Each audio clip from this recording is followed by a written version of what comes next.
Anne-Sophie, la visite du Premier ministre vient de se terminer il y a quelques minutes. Eh bien, pas tout à fait, Arnaud, puisqu'il y avait un petit peu de retard. Emmanuel Valls est encore dans les locaux de l'entreprise Safran à Commercy, spécialisée dans les pièces aéronautiques et que vous pouvez voir juste derrière moi. Alors, ce déplacement du Premier ministre dans la Meuse, il était placé aujourd'hui sous le signe du développement économique et de l'emploi, alors que faire baisser le taux de chômage et assouplir le code du travail restent les deux principales préoccupations du gouvernement à moins d'un an des prochaines élections présidentielles de 2017.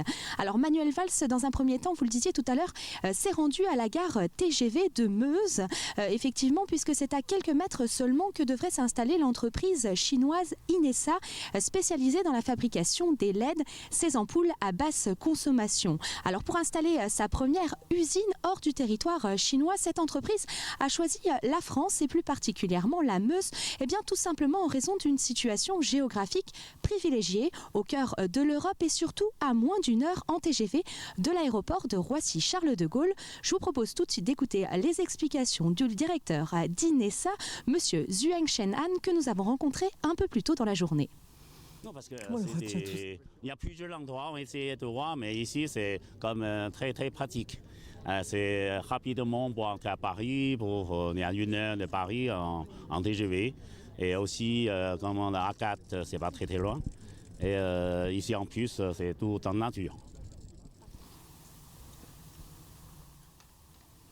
Alors l'entreprise prévoit 200 embauches, donc 80% de salariés français. Il faut dire que c'est une véritable aubaine pour ce département de la Meuse, un département très rural qui connaît par ailleurs un fort taux de chômage, 10,2%. Et on s'en souvient qui avait majoritairement voté pour le Front National lors des dernières élections régionales. Alors pour favoriser l'implantation de cette entreprise chinoise Inessa sur le territoire ici en Meuse, les pouvoirs publics ont investi une somme assez coquette, 100 millions d'euros en vue de développer un centre de recherche et de développement. Alors, il faut dire que cet investissement ici ne fait pas l'unanimité et fait même plutôt grincer des dents, notamment du côté de l'entreprise Eclatec. Alors, il faut dire que cette entreprise, c'est le leader français à l'heure actuelle sur le marché de l'éclairage public. Une entreprise qui va donc se retrouver en concurrence immédiate avec l'entreprise chinoise. Alors, ces 250 salariés sont inquiets car pour eux, cet investissement public, eh bien, c'est une forme de concurrence déloyale qui favoriserait l'entreprise chinoise au détriment du Made in France. Ils étaient donc une cinquantaine de salariés qui s'étaient regroupés cet après-midi lors du déplacement de Manuel Valls pour protester contre cet investissement. Avec Michel Weiss, nous les avons rencontrés. Je vous propose tout de suite de les écouter. On craint forcément quelque part un peu nos emplois. Étant donné qu'on est sur un marché de l'éclairage public, vous n'êtes pas sans savoir que c'est un marché dont les parts du gâteau se réduisent, puisque forcément lié aux dotations aux collectivités qui ont elles-mêmes évolué. Donc on intègre aujourd'hui un concurrent de plus dans la danse. Alors, mais en plus de l'intégrer, l'État l'aide.